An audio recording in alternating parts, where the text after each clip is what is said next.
Hello दोस्तों, नमस्ते, सलाम, सत श्री अकाल आदाब दोस्तों। मेरा नाम गगन है और कमेंट में भैया आप लोग बोल रहे थे कि रॉन्ग टर्न का रिव्यू करो। तो देखो, रॉन्ग टर्न का रिव्यू एक ट्रैप है भैया। एक बार आप जाल में फंस गए ना रॉन्ग टर्न के रिव्यू के, तो फिर आपको सारे पार्ट्स देखने पड़ेंगे और उसके इतने पार्ट है कि अभी तो मुझे खुद नहीं पता भाई। मैंने एक बार बहुत पहले मूवी देखी थी, क्योंकि पहला इसका जो मूवी आई थी ना वो 2003 में आई थी। तो दोस्तों, बिना किसी बकचोदी के अपने श्रवण यंत्रों को मेरे बुखार बिंदु की ओर केंद्रित रखे और हम इस मूवी की एक्सप्लेनेशन शुरू करते हैं। और दोस्तों, ये जरूरी नहीं है, लेकिन लाइक या डिसलाइक जरूर कर दे वीडियो को, नहीं तो यूट्यूब को पता क्या लगता है कि हैवी वीडियो था। तो दोस्तों, ये कहानी शुरू होती है वेस्ट वर्जीनिया के दूर दराज के जंगलों से, जहां एक सुनसान सड़क के किनारे रिची और हैली नाम के एक कपल रॉक क्लाइंबिंग करते हुए देख रहे हैं। दोस्तों, जैसे रिची ऊपर पहुंच जाता है ना, तो उसे अपने सामने गंदे पानी से घिरी हुई नदी दिखाई देती है। अपनी जीत की खुशी मनाते हुए वो हैली से कहता है कि जल्दी ऊपर आओ हैली।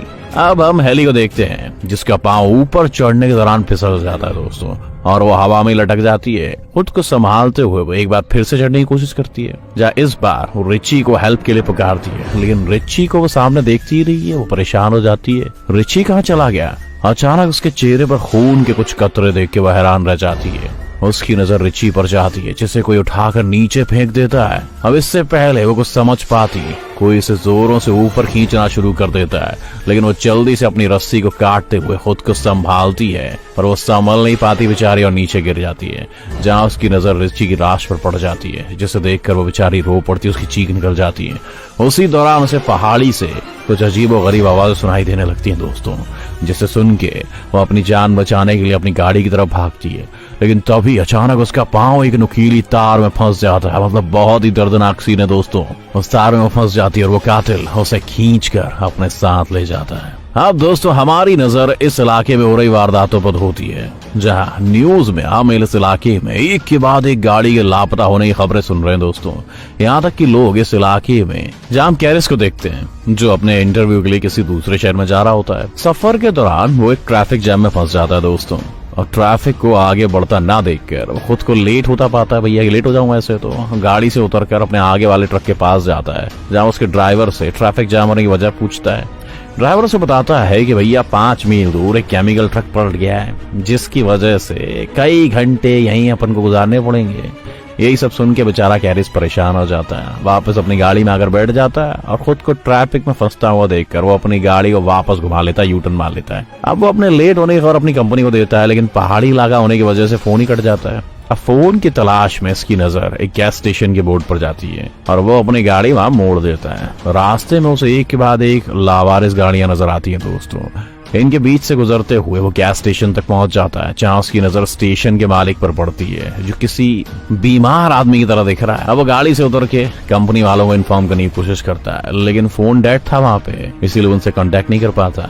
अब वो गैस स्टेशन के मालिक से शहर पहुंचने के दूसरे रास्ते के बारे में पूछता है, लेकिन वो इसकी बातों को बिल्कुल इग्नोर कर देता है। तभी इसकी नजर वहां पर लगे एक नक्शे पर जाती है, जहां से शहर पर पहुंचने के लिए कच्चा रास्ता दिखाई देता है। वो गैस स्टेशन के मालिक से उस रास्ते के बारे में पूछता है। उसे सुन के वो उसे इस रास्ते जाने की एडवाइस दे देता है, कहता चले जाओ। अब वो गाड़ी लेके उस रास्ते की तरफ चला जाता है, जहां वो घने जंगलों से होता हुआ एक इंटरसेक्शन के पास पहुंच जाता है। यहाँ पर इसे एक शॉर्टकट रास्ते का बोर्ड दिखाई देता है। वो ये सब देखकर सोच में पड़ जाता है और अपनी गाड़ी को कहता है कि मेरे पास ऑप्शन ही क्या है।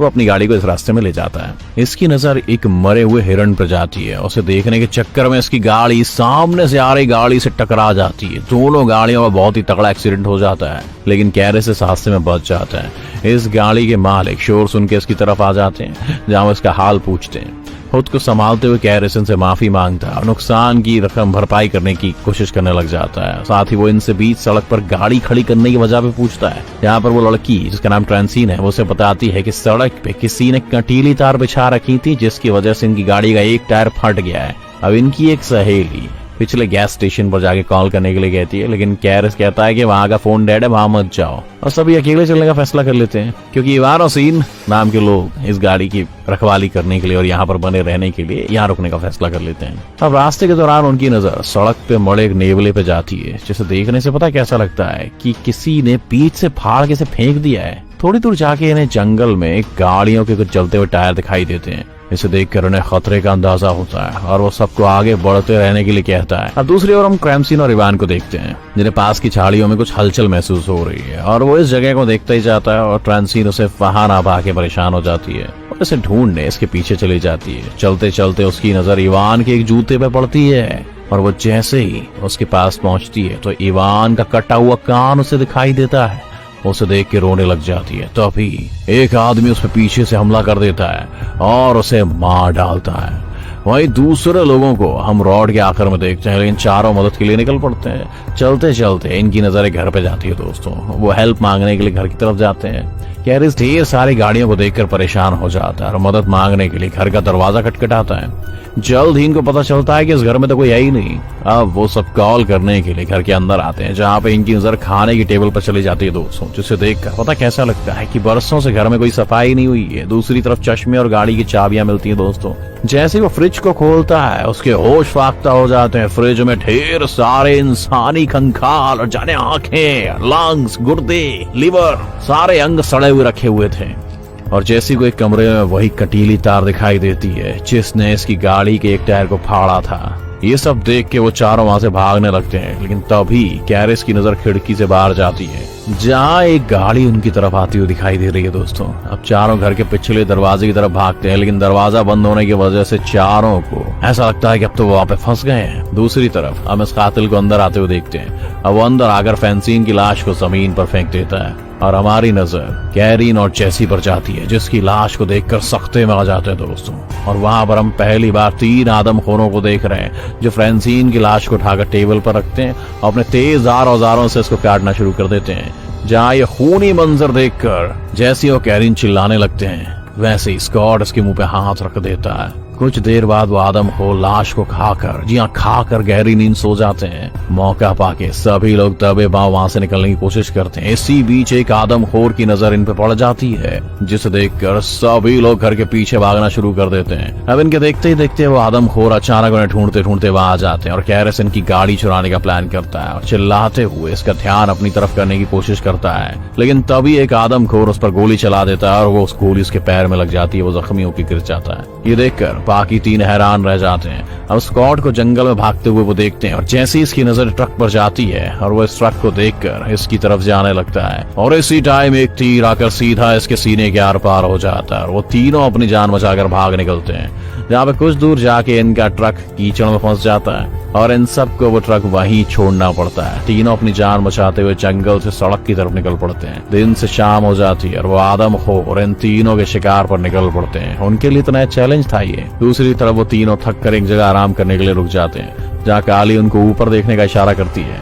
जैसे वो पलट कर देखते हैं, इन्हें अपने सामने एक वॉच टावर दिखाई देता है, जिसे देखकर वो खुश होते हैं और हम इन तीनों को देखते हैं कि वो ऊपर चढ़ रहे हैं। ऊपर किसी को ना पाकर वो उदास हो जाते हैं। फिर हम जेसी को वहाँ पर एक फर्स्ट एड बॉक्स मिलता है, जिसकी वजह से वो कैरिस की मरहम पट्टी करती है। दूसरी तरफ कार्ली को एक पुराना रेडियो मिलता है। काली रेडियो ऑन करती है, हेल्प मांगती है, पर दूसरी तरफ से कोई आंसर नहीं आता। कैरिस को नीचे से कोई आवाजें सुनाई देती हैं। वो उसको नीचे दिखाई देता है कि तीनों आदमखोर यहीं पर आ रहे हैं। वो तीनों टावर पर चढ़ते हुए दिखाई देते हैं और इनको ऊपर आता देखकर कैरिन क्या करता है कि वो जितना भी सामान रूम में था वो उसके दरवाजे पर अड़ाने की कोशिश कर देता है। और कुछ देर बाद वो इनको वहां से जाते हुए देखता है और काली रेडियो पर अपनी लोकेशन बताती है, पर तभी वो आदमखोर रेडियो की वायर को तोड़ देते हैं और टावर को आग लगा देते हैं। अब खुद को जलता हुआ देखकर काली अपनी जान बचाने के लिए वहां रखे एक बक्से की मदद से टावर की खिड़की को तोड़ डालती है और कैरिस की नजर टावर के नीचे पेड़ की टहनियों पर जाती है